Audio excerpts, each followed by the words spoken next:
Hello and welcome to this lecture on elements of a persuasive speech. Now, by the end of this lecture, you will be able to use basic strategies in a persuasive speech. You'll learn how to appeal to emotion, logic, and authority in your speech. And you'll also learn how to use strategies that use comparisons, degrees, relationships, circumstances, and testimonials to support an argument. And you'll also learn how to use inclusive language, such as words like us and we. Okay, so where do we begin? Well, we begin, as usual, by thinking about the purpose and the audience of your speech. If you don't know these, then you'll have a very difficult time persuading someone to do something.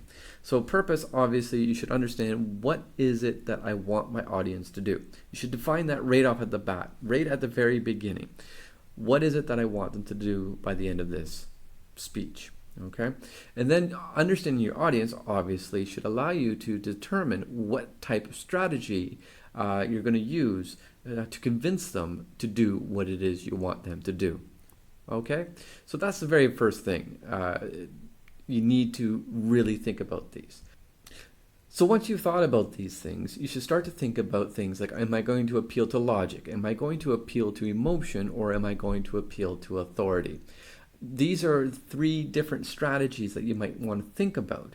Now, of course, it becomes very important that as you do this, you need to think about possible fallacies. For example, if I rely too much on appealing to emotion, I might have a lot of problems with the logic of my argument, and therefore my argument may not be very persuasive.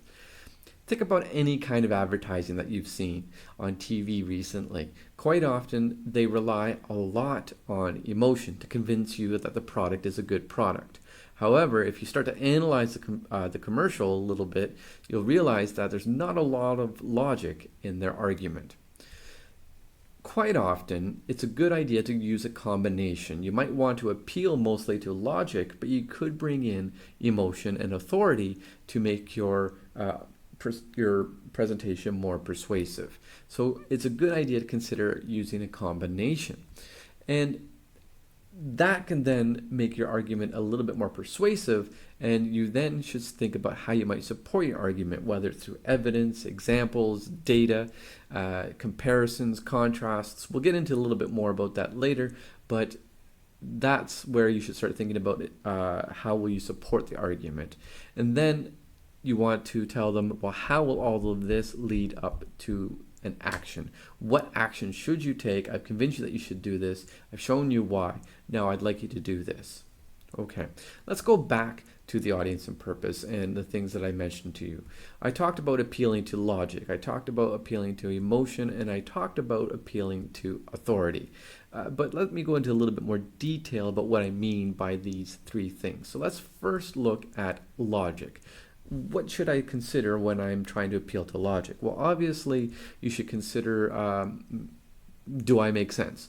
If I'm talking about A and I'm trying to get you to move from point A to point B, is it a logical step? If this, then that. Is that logical, for example? So you need to make sure that your argument has some logical reasoning. But it's not just that. You need to be able to support it. You need to be able to support it with evidence. Other support that you might want to consider is examples, or perhaps data that you might have. The important thing is you begin with an argument, you show the logical connection between things and how you got to that argument, and you support that with relevant data, whether it's evidence or examples. Okay, let's get to emotion. Now, emotion's another common strategy in trying to persuade someone to do something. And usually with emotion, you're trying to manipulate the audience's emotions. You're trying to get them to feel something, happiness or anger or excitement. And you're hoping that that will get them motivated to do something.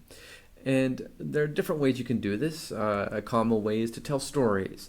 You might tell them a story, a very short story, or depending on the length of your speech, a long story, to get them motivated and show them the relevance of what it is that you want them to do. But you also might want to allude or draw on their status, right? show how it will elevate them and raise their status in something. Or you might want to touch on their values and show that you have a common value with them or a common belief. So this is another way of appealing to emotion in an argument. And of course, sometimes you might want to use what we call emotive words. And emotive words are very strong words, words that carry a lot of emotion. Quite often they'll be in the form of adjectives or adverbs. They stir, they create a lot of emotion in your audience. So you might rely on this. Think of a lot of commercials that you've watched recently. They'll often rely on strong emotive words to convince you that their product or service matches your values and your beliefs or your desires. Okay. The other appeal that I mentioned was appeal to authority. Now, appeal to authority is where you show that you have an expert opinion about something, and you're trying to impress the audience, and you're using this to support your argument. And again, I can talk about commercials. Sometimes, if you ever watch a commercial, Colgate, for example, toothpaste, 9 out of 10 dentists recommend Colgate. Well, there it's appealing to authority. All right. If I know that 9 dentists choose Colgate, then Colgate must be good. Of course, as I mentioned before, you have to be aware of logical fallacies. Just because 9 out of 10 dentists in their commercial recommend Colgate doesn't mean that Colgate is good. So appealing to authority alone might create a logical fallacy in your argument. But still, it is a good idea sometimes to appeal to authority because you want to show your expertise. You want to show that you are the expert and the best person to do what it is that you want to do. And that's why sometimes you'll use this as a strategy. Okay, I want to go back to support and logical support, because sometimes when you're supporting an argument, you'll need to rely on certain strategies. For example, you might want to make a comparison where you're indicating the similarities and differences of a product. Or maybe you want to talk about the degree of something and why one product is better than another. Or perhaps you want to talk about the relationships, such as the cause and effect of investing in a business, or the consequences of failing to properly brand a product. And you want to talk about the circumstances, such as whether something is possible or whether something is impossible. And finally, you could also rely on testimonies, so that could bring up on stories to support why your decision has worked in the past, and relying on other experts or other experiences of other people. All right, let's actually look at an example now. In this example, take a moment, read the example, and analyze it and think about, well, what approach is this person trying to use to convince me of their argument? Are they appealing to authority? Are they appealing to logic? Or are they appealing to emotion?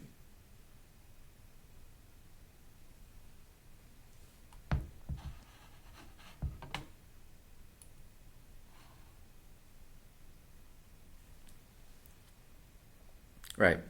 So if I analyze this, I can start to think about, well, the quality of lifespan of today's smartphone is ridiculous. Well, right away, this person is using a very strong emotive word. Now, I would probably argue that that might be a very too strong of a word, and you might be careful because it has a very strong negative connotation to it. But nevertheless, this person's relying on a emotive word. So we have appeal to emotion there. But then they start to appeal to emotion in a different way, and that is they're starting to use an anecdote. They're using a story to support their argument. See, here's my evidence. Here's a person who has tried to use the phone and it stopped working after 6 months. There's my evidence. So it's an anecdotal evidence. Of course, again, like I said, you have to be aware of logical fallacies. An issue in using anecdotes is sometimes just because one person had that experience doesn't mean the majority. Can you make that sweeping generalization? Perhaps, perhaps not. It really depends on the situation. In this case, it could be a 1 in a million chance. But then the person relies on emotion again, using a very short sentence where they say 6 months. Right? 6 months with an exclamation mark. All right?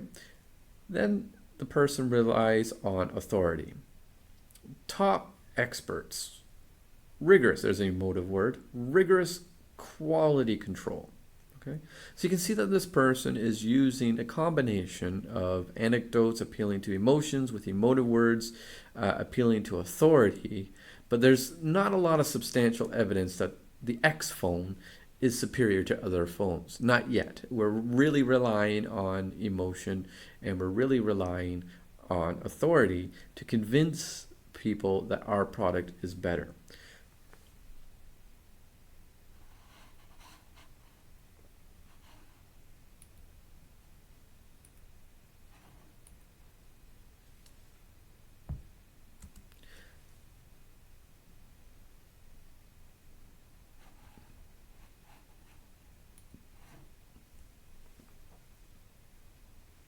Let's look at another example here.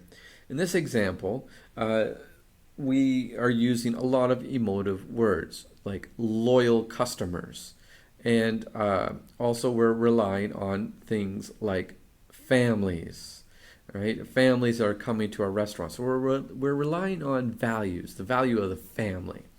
And we're trying to appeal to authority a little bit because people have been coming to our restaurant for a long time. Now notice the inclusive language, and I'll get more about that later, but using inclusive language like our is quite important, and we do it later on as well. But we appeal to authority, quality food, and a wholesome environment. Not only is that appealing to authority, but it's also appealing to family values. So again, here's an argument that we're using language to be persuasive by appealing to emotion, appealing to the audience's family values, and we're also appealing to authority, suggesting that our establishment has quality food.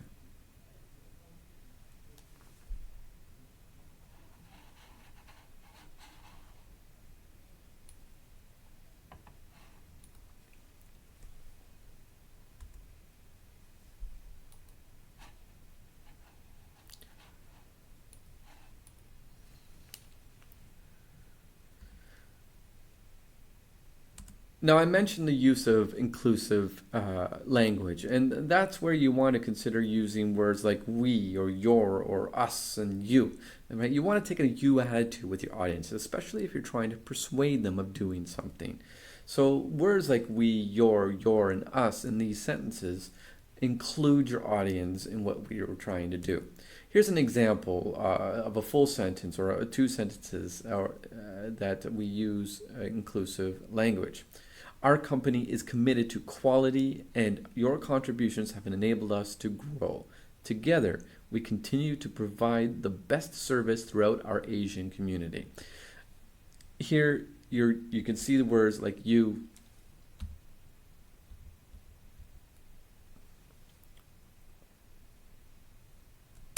Now, I mentioned the use of inclusive language, and that includes using words like we, your, or us.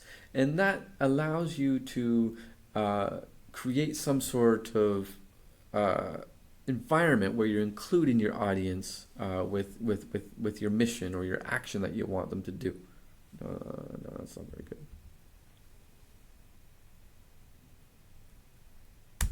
Now, I mentioned the use of inclusive language, and that includes using words like we, your, us, and you.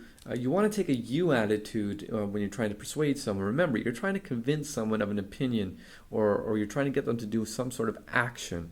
And if you can show how what you're trying to do is relevant to them, you might want to use language that includes them. So using things that create some sort of sense of community with you and your audience, or you and your customers, depending on the context, that will help make your persuasive speech more persuasive. Let's look at this example. Our company is committed to quality, and your contributions have enabled us to grow. Together, we continue to provide the best service throughout our Asian community. Notice that we're using words like our and we, and this includes the audience in with your argument. Okay, so we've talked a lot about language and appealing to the audience. Okay, so we've talked a lot about using basic strategies in a persuasive speech, and now you should have an idea of how to appeal to logic and emotion or authority to support your argument, and you should also have an idea that different ways of supporting your argument might require you to make comparisons. It might require you to show contrasts and degrees of differences, or the relationships or the circumstances of your action, or using testimonials from customers or experts to support your argument and how they can make your speech more persuasive. You should also consider how all of this, a combination of this, is often the best way to the best way to proceed, and not to rely solely on one strategy, like appealing only to the emotions of the audience. You should probably use a combination. And you should also consider using inclusive language. Take the you attitude. Include your audience in your speech. You want to engage them. You want them to think that you're thinking for their benefit, especially if you're trying to persuade them that they should be doing something. Thank you for watching.